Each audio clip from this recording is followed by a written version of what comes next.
report. Let's go straight to our correspondent in Doha, Hoda Abdel-Hamid, who's waiting for us live.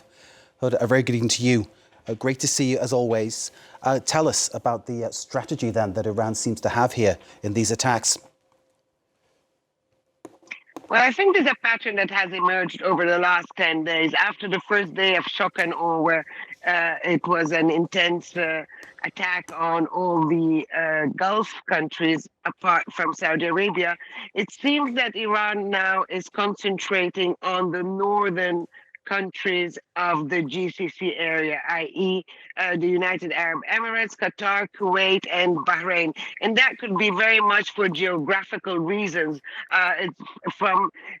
These countries are very close to the coast of southern Iran. The UAE, for example, is only 200 kilometers away.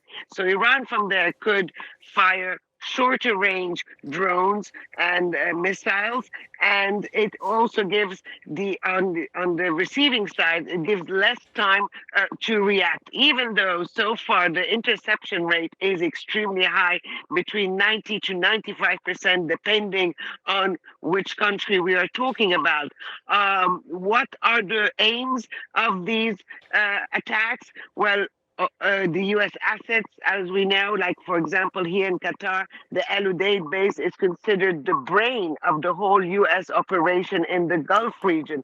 If you look at Kuwait, it has the staging ground from where U.S. personnel and military hardware are deployed. If you look at the UAE, it has the port of Jebel Ali, for example, which is the largest U.S. port call outside of the U.S.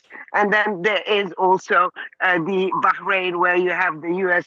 Navy. So those would be main targets. But you also are having a lot of symbolism, for example, in attacking the UAE. The UAE is a country that has signed the Abraham Accords and is certainly the closest country of the GCC to Israel and the United States at the moment. So that's full of symbolism as well. And then there's the fact that those are big financial hubs like the UAE, or oil installations or gas installations like here. So you have that ripple effect that would affect, would have an impact on a global stage. So certainly that seems to be the pattern more and more, as these countries still struggling to get more interceptors, because it doesn't seem to be abating.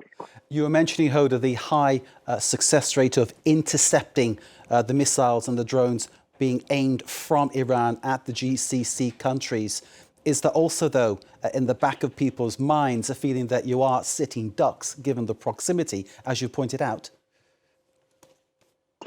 Well, there is certainly that feeling every day. The conversation among people is, what do you think will happen today?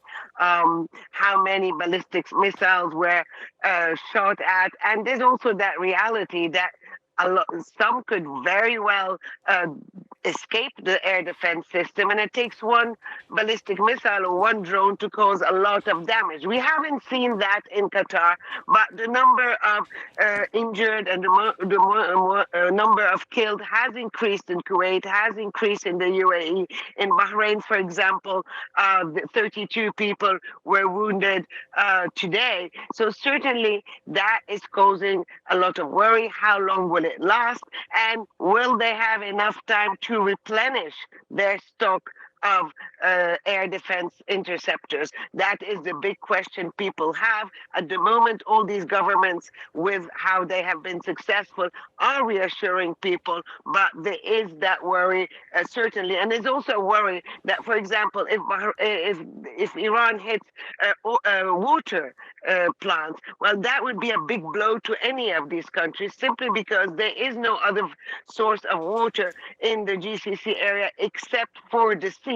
So that is also something that probably had governments scramble when the water plant in Bahrain was hit. So it's really a matter of continuously adapting to what is happening on the ground. And for people, it is a worry. airports are opening. There are limited flights now to go to Europe.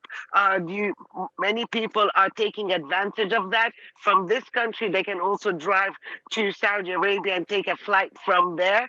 But, I think people, if they can leave, they will leave, because the big question is also how long will this all last?